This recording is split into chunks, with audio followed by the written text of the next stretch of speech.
World leader Vladimir Putin का अब से कुछ घंटों बाद दिल्ली आगमन होने वाला है।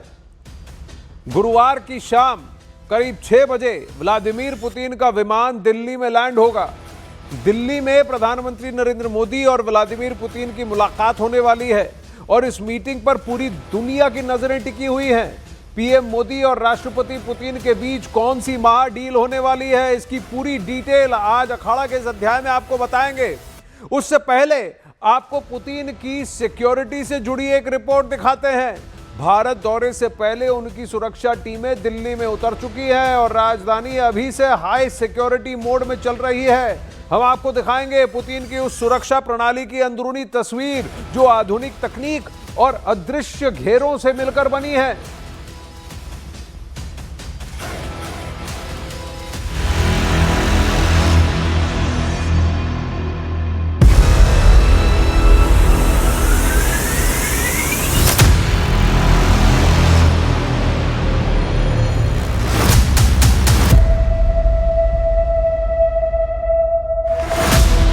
दुनिया का सबसे जटिल सुरक्षा घेरा।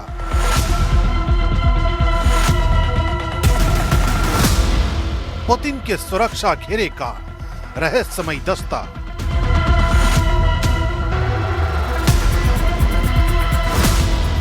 खामोशी में छिपी रूस की सुरक्षा शक्ति।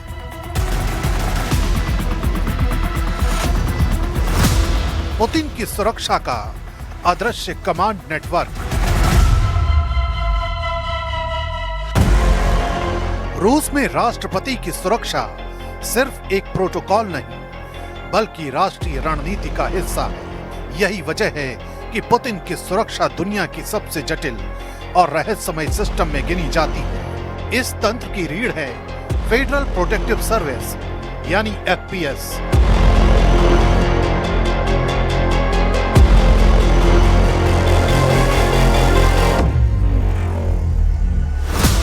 जिसके भीतर मौजूद एलीट एसबीपी यूनिट पुतिन की हर गतिविधि पर नजर रखती है। यह सुरक्षा मॉडल 2 हिस्सों में बटा होता है, एक वो जो लोगों को दिखता है और दूसरा वो जो किसी को दिखाई नहीं देता। इन्हीं अदृश्य परतों में असली ताकत छिपी होती है, जहां स्नाइपर्स, इलेक्ट्रॉनिक जैमर्स और सर्वेलांस टीमें लगातार एक्टिव रहती हैं। दिल्ली में भी यही मॉडल अपनाया जा रहा है। रूसी टीमें लगातार उन सभी रूट्स की मैपिंग कर रही हैं जिनसे पुतिन की मूवमेंट होनी है। भारतीय एजेंसियां भी उनके निर्देशों के मुताबिक मॉक ड्रिल को कर रही हैं। पुतिन जहां भी जाते हैं वहां पहले एडवांस टीम भेजी जाती है जो इलाके की हर संवेदनशील परत को स्कैन करती है। इमारतों की ऊंचाई से लेकर भीड़ की प्रकृति तक हर एलिमेंट का जोखिम समझा जाता है। राष्ट्रपति पुतिन के सामने दिखने वाले बॉडीगार्ड केवल पहली लेयर होते हैं। असली सुरक्षा दूर तैनात स्नाइपर्स, आर्म्ड सपोर्ट टीम और इलेक्ट्रॉनिक निगरानी तंत्र के बीच फैली रहती है। पुतिन का काफिला भी अत्याधुनिक होता है जो अचानक दिशा बदल सकता है और खतरे की स्थिति में तुरंत सुरक्षा कवच बन जाता है। यह पूरा सिस्टम एक सैन्य ऑपरेशन की तरह काम करता है। पुतिन की मूवमेंट और लोकेशन अक्सर आखिरी समय तक गुप्त रखी जाती हैं। इसका मकसद किसी भी योजनाबद्ध खतरे को समय रहते रोकना और विरोधी को भ्रमित करना होता है। इस सुरक्षा ढांचे की सबसे खास बात इसकी इनविजिबल लेयर्स हैं। इन्हीं में छिपे होते हैं कमांड यूनिट्स जो खतरे की स्थिति में पल भर में कंट्रोल संभाल लेते हैं। डिकॉय काफिले असली वाहन की दिशा को छिपाते हैं और सिग्नल जैमिंग सिस्टम किसी भी रिमोट एक्टिवेटेड हमले को डीएक्टिवेट कर देते हैं। यह पूरा सुरक्षा तंत्र एक ही संदेश देता है कि रूस अपने राष्ट्रपति की सुरक्षा को सबसे ऊपर रखता है। पुतिन की सुरक्षा सिर्फ औपचारिक व्यवस्था नहीं है बल्कि वही ढाल है जिसे रूस अपनी ताकत और अपनी सोच का हिस्सा मानता है। यही वजह है कि उनकी सुरक्षा देश की शक्ति, उसकी तैयारी और उसकी रणनीति तीनों को एक साथ दिखाती है।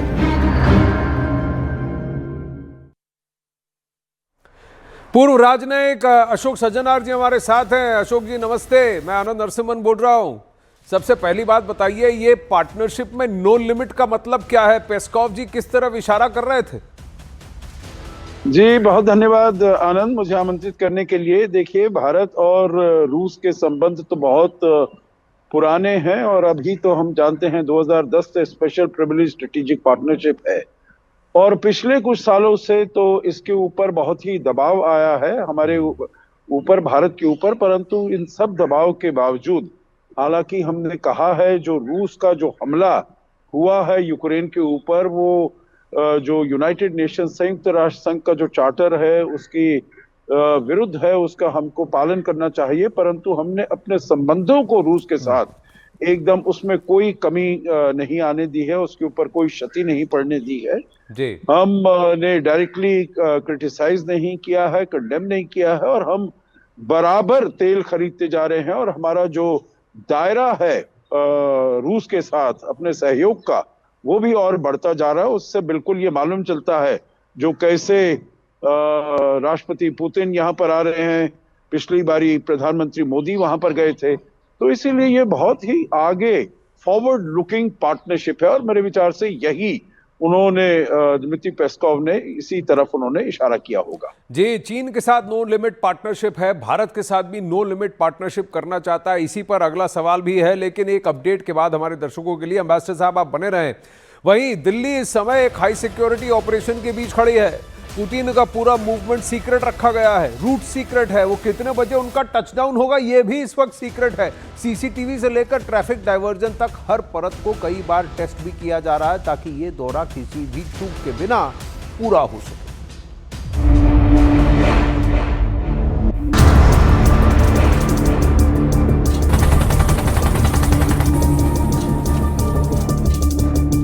रूस यूक्रेन युद्ध के बाद पुतिन की सुरक्षा व्यवस्था पहले से कहीं ज्यादा कड़ी हो चुकी है। यही वजह है कि उनकी टीम कोई जोखिम नहीं लेती।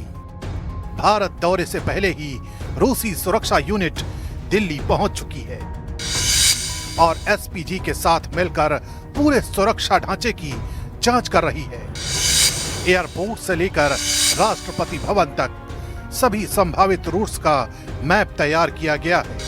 हर सड़क, हर मोड़ और हर सेकंड की मूवमेंट को पहले ही प्रैक्टिस में उतारा जा रहा है। फिलहाल एयरपोर्ट से लेकर पुतिन के ठहरने की जगह और कार्यक्रमों तक हर लोकेशन पर मॉक ड्रिल लगातार चल रही है। दिल्ली पुलिस के जवान, एसपीजी कमांडो और केंद्रीय सुरक्षा एजेंसियों की टीमें अलग अलग समय पर इन रिहर्सल में हिस्सा ले रही हैं ताकि असल विजिट के दौरान किसी भी स्थिति में तुरंत प्रतिक्रिया दी जा सके। सबसे अहम है सीसीटीवी मॉनिटरिंग, जिसे इस बार और भी ज्यादा मजबूत किया गया है। करीब 1000 सीसीटीवी कैमरे उन इलाकों में लगाए गए हैं जहां से पुतिन का काफिला गुजर सकता है। कई कंट्रोल रूम तैयार किए गए हैं जिनमें दिल्ली पुलिस और इंटेलिजेंस टीम एक साथ बैठकर हर फ्रेम पर नजर रख रही है। जिन रूट्स पर मूवमेंट की संभावना है उन्हें पहले ही नो फ्लाइंग जोन घोषित कर दिया गया है, यानी जमीनी सुरक्षा के साथ हवाई सुरक्षा भी पूरी तरह एक्टिव है। दिल्ली पुलिस ने ट्रैफिक डाइवर्जन के कई प्लान तैयार किए हैं जिन्हें हालात के मुताबिक बदला भी जा सकता है। ये पूरा ऑपरेशन इतना सीक्रेट है कि पुलिस के असली रूट को अंतिम समय तक बेहद सीमित अधिकारियों को ही बताया गया है ताकि सुरक्षा में कोई सेध न लग सके। दरअसल पुतिन दुनिया के सबसे हाई वैल्यू नेताओं में गिने जाते हैं। पिछले कुछ वर्षों में उन पर खतरे बढ़े हैं। इसी वजह से उनकी सुरक्षा लेयर्स पहले से कहीं ज्यादा आक्रामक और मल्टी लेयर हो चुकी है। भारत में एसपीजी और रूसी सुरक्षा टीम मिलकर जो सिस्टम तैयार कर रही है वो सामान्य वीवीआईपी विजिट से कहीं ऊपर की कैटेगरी में आता है। असली लक्ष्य ये है कि जमीन, हवा और इलेक्ट्रॉनिक सिस्टम तीनों पर किसी भी तरह की चूक की गुंजाइश न बचे।